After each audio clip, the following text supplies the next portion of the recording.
Good morning बच्चों। आइए आपको एक्सरसाइज 12.1 का क्वेश्चन नंबर 3।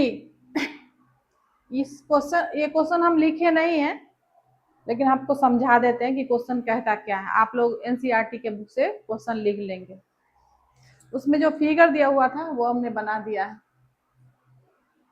बहुत ही इंपॉर्टेंट सवाल ये भी है।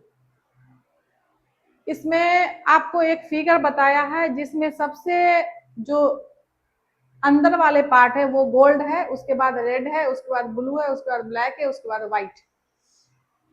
आपको देखना ये है कि जो गोल्ड है वो रिंग नहीं बन रहा है, वो एक सर्कल का एरिया बन रहा है, मतलब पूरे एक सर्कल बन रहा है। तो जो गोल्ड कलर है वो एक सर्कल है, उसके बाद जितना भी है वो एक रिंग बन रहा है, वलय बन रहा है। इसको हिंदी में वलय कहते हैं और इंग्लिश में उसको रिंग कहते हैं।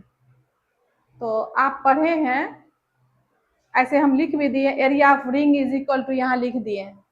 जो किसी भी रिंग का जो एरिया होता है ना, वो बाहरी जो उसका सर्कल होता है और अंदर वाला जो सर्कल होता है, तो बाहर के सर्कल के एरिया से अंदर वाले सर्कल के एरिया को हम अगर घटा देते हैं तो वो हो जाता है रिंग। तो रिंग का एरिया बड़े वृत्त के क्षेत्रफल पे छोटे वृत्त के क्षेत्रफल को घटा लेंगे तो वो मेरा बन जाएगा रिंग का क्षेत्रफल, वलय का क्षेत्रफल। वो आपको हम यहाँ दिए हैं। और ऊपर में लिखे हैं radius of ring, radius of gold. तो रेडियस ऑफ गोल्ड जो है, गोल्ड का वो रेडियस है, चूंकि मेरे पास दिए हुआ है व्यास, डायमीटर दिए हुआ 21, तो उसका आधा कर देंगे तो वो हो जाएगा मेरा त्रिज्या। तो त्रिज्या हो गया 21/2 यानी कि 10.5 सेंटीमीटर। और हर रिंग की जो चौड़ाई है ना, वो लिख दिए हैं इक्वल रिंग वाइड, मतलब सभी रिंग का जो चौड़ाई है वो बराबर है, 10.5 है। तो जैसे जैसे हम अगला रिंग पे पहुंचेंगे तो गोल्ड का जो मेरे पास रेडियस है उसमें हम जोड़ते चले जाएंगे, मेरा अगला त्रिज्या निकलता चला जाएगा, रेडियस निकलता चला जाएगा, जो हम यहाँ निकाले हैं। देखिए यहाँ R1 पहले तो हम डिनोट कर दिए कि R1 कौन है, R2 कौन है, R3 कौन है, R4 कौन है और R5 कौन सा है, वो हम उस पर डिनोट कर दिए हैं। अब आपको यहाँ देखिए R1 है, R1 हम गोल्ड का लिए हैं तो 10.5 है, R2 जो है 10.5 में, चूंकि चौड़ाई मेरे पास हर रिंग का चौड़ाई 10.5 है तो 10.5 ऐड करते चले गए हैं, तो ये हो गया R2 और फिर R2 में हम जोड़ दिए हैं 10.5, ये हो गया R3, फिर R3 में जोड़ दिए 10.5 तो ये हो गया R4 और ये 10.5 जोड़ दिए हैं R4 में तो ये मेरा हो गया R5। अब हम जब निकालेंगे रिंग का एरिया, जब निकालेंगे तो रिंग का हम जानता है ना कि बाहर वाले जो मेरे पास सर्कल हैं उसके एरिया में से अंदर वाले एरिया को जब घटाते हैं तो रिंग निकलता है। तो वही रिंग का ही तो हमको एरिया निकालना है। अब हम काम करते हैं आगे। देखिए नाउ एरियाज, कौन कौन सा एरिया निकलेगा, तो हम लिख दिए फॉर गोल्ड, गोल्ड का एरिया। तो गोल्ड का एरिया तो चूंकि उसमें रिंग बन नहीं रहा है, वो एक सर्कल है, तो सर्कल का ही एरिया निकाले हैं, पाई R1 स्क्वायर। पाई R1 का वैल्यू है मेरे पास, ये पाई का वैल्यू है R1 का है 21/2, चूंकि 2 बार स्क्वायर है तो 2 बार लिखे हैं, 7 से यहाँ काट दिए, 7 या 21 और 2 से काटे 11 और 21/2 यहाँ है, गुना किए हैं 11, 21 या 63/2 डिवाइड, उसका कैलकुलेशन किए, ये मेरा आ गया गोल्ड का एरिया। समझ में आ गया होगा। आगे देखिए मेरे पास रेड है, तो रेड जैसे ही आया तो ये बन गया मेरे पास एक रिंग। तो रिंग का एरिया निकलता है जब हम बड़े वाले सर्कल के रेडियस का स्क्वायर से छोटे वाले सर्कल के रेडियस के स्क्वायर से घटाते हैं तो वो मेरा रिंग निकलता है, जो यहाँ आ गया। तो आप यहाँ देखें R2 मेरा 21 है तो 21 का स्क्वायर माइनस 10.5 का स्क्वायर, इसका स्क्वायर करेंगे 441 होगा, माइनस इसका स्क्वायर करेंगे तो ये आएगा। इसमें से इसको घटाए हैं, घटाने के बाद इसका कैलकुलेशन करने के बाद ये आ गया।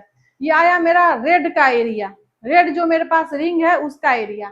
अब हम चलते हैं ब्लू, जो मेरे पास ब्लू पार्ट है, ये देखिए ये ब्लू पार्ट है। तो ब्लू पार्ट का जब एरिया निकालेंगे तो इस रिंग का निकालने के लिए ये पूरे बड़े वाले रिंग में से ये अंदर वाले रिंग का घटाएंगे अब देखिए यहाँ, ये हम यहाँ निकाल दिए हैं R3। R3 जो है वही मेरा ये क्या है, ब्लू, ये R1, ये R2, ये R3।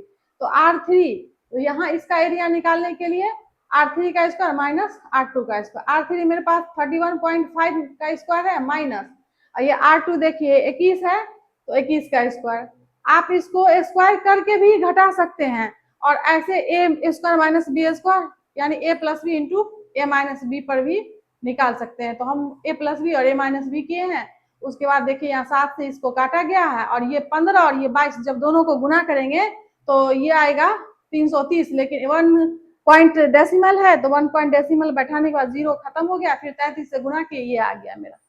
ये आ गया कौन सा पार्ट का, ब्लू पार्ट का। अब मेरे पास ब्लैक और व्हाइट बचा हुआ है। अब फिर उसी तरह से यहाँ ब्लैक का निकाले हैं, तो ब्लैक का निकालने के लिए चूंकि मेरे पास ब्लैक जो है वो चौथे पोजीशन पे है, तो उसका रेडियस R4 होगा, और फिर ये R3।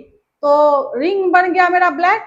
तो ब्लैक जो रिंग है उसका एरिया फॉर्मूला से ये हो गया, R4 के जगह पर देखिए यहाँ 42 है, 42 का स्क्वायर माइनस 31.5 का होल स्क्वायर। अब यहाँ देखिए जब इसका करेंगे 42 का, तो 42 प्लस 31.5 और 42 माइनस 31.5। अब ये प्लस किए तो ये आया, माइनस किए तो ये आया, फिर 7 से इसको काटे हैं, 15 को 22 से गुना किए, 330 आया, जिसमें 1 पॉइंट डेसिमल है, पॉइंट खत्म हो गया 0, और 33 से जब हम इसको गुना करते हैं तो ये मेरे पास आ गया एरिया किसका, कौन पार्ट का, ब्लैक का। अब हम चलते हैं व्हाइट का। ठीक, व्हाइट भी उसी तरह से लास्ट वाला है, और इसमें देखिए R5 जो है, R5 यहाँ 52.5 है, उसका स्क्वायर माइनस, और R2 जो हो गया 42, तो 42 का स्क्वायर कर दिए। अब ए स्क्वायर माइनस बी स्क्वायर, ए प्लस बी इंटू ए माइनस बी, प्लस किए तो ये आया, माइनस किए तो ये आया, फिर 7 से काटे, ये 15 1.5, और 1.5 को 2 से गुना करेंगे तो ये आया। अब इस दोनों को मल्टीप्लाई करेंगे तो ये मेरा आया, ये आया मेरा एरिया कौन सा, व्हाइट पार्ट का।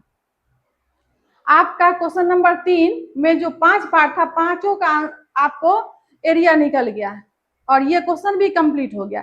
इस एक्सरसाइज में एक क्वेश्चन बचा हुआ है, क्वेश्चन नंबर 4, जो कि टिक करना बोला है। 4 ऑप्शन दिए गए हैं जो कि एक ऑब्जेक्टिव है, और ये ऑब्जेक्टिव आपका एनसीईआरटी का है, तो ये VVI आपका क्वेश्चन है। ये क्वेश्चन हम पूरा नहीं लिखे, बस थोड़ा सा एक पार्ट बता दिए हैं और उसका कैलकुलेशन भी कर दिए। क्वेश्चन कहता है एक सर्कल है जिसका एरिया और पेरीमीटर दोनों बराबर है। बहुत ही इंपॉर्टेंट क्वेश्चन है, ये आपको कंपटीशन में भी पूछ सकता है। इस क्वेश्चन को आप पहले फिर से देख लीजिए। कहता है if the perimeter and area of the circle is equal. उसका पेरीमीटर किसका, एक सर्कल का, उसका पेरीमीटर और एरिया दोनों इक्वल है यानी बराबर है, फाइंड द रेडियस। बस सवाल इतना ही है। उसमें ऊपर में जो लिखा हुआ है कि आप इसको 4 ऑप्शन दिए गए हैं, टिक करें, बस यही नहीं हम लिखे हैं, बस उसका जो मेन पार्ट है क्वेश्चन का वो हम लिख दिए हैं कि किसी सर्कल में पेरीमीटर और एरिया दोनों इक्वल है और उसका रेडियस निकालना है। तो चलिए अकॉर्डिंग टू क्वेश्चन से आप सवाल में है कि उस सर्कल का क्या है, सरकमफेरेंस और एरिया दोनों बराबर है। सरकमफेरेंस को ही पेरीमीटर भी कहते हैं। तो ये आपका 2 pi r is equal to pi r square. Pi इसको इस तरफ ले आए हैं, पाई से पाई कैंसिल हो गया, ये बचा 2r is equal to r square. अब इसको क्या करते हैं, इसको इस तरफ ले आते हैं तो माइनस हो गया बराबर 0।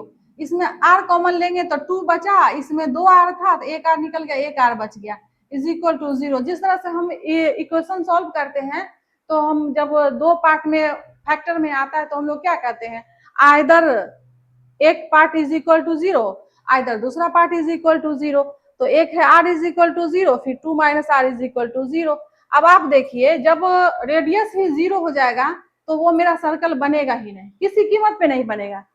तो इसी बात से आप समझ जाइए कि रेडियस 0 हो ही नहीं सकता है, तो ये आपका आंसर नहीं आएगा। और दूसरा है 2 minus r is equal to 0, यानी r इज इक्वल टू 2। तो आपके पास एक r का वैल्यू 0 और दूसरा वैल्यू आ गया 2। तो हर हाल में आपका जब भी सर्कल बनता है इसका मतलब है कुछ ना कुछ उसका रेडियस होता है। तो दूसरा जो पार्ट आया वही आपका आंसर होगा। आप अपने ऑप्शन में देखेंगे, जो ऑप्शन आएगा 2 वही उसका टिक कर देंगे, या फिर आपके एग्जामिनेशन में जिस ऑप्शन में 2 रहेगा वही उसका आंसर होगा। और इसी के साथ आपका ये वीडियो पूरे कंप्लीट है और ये एक्सरसाइज भी कंप्लीट है। अब अगले एक्सरसाइज में हम लोग चलेंगे। Thank you, bye bye.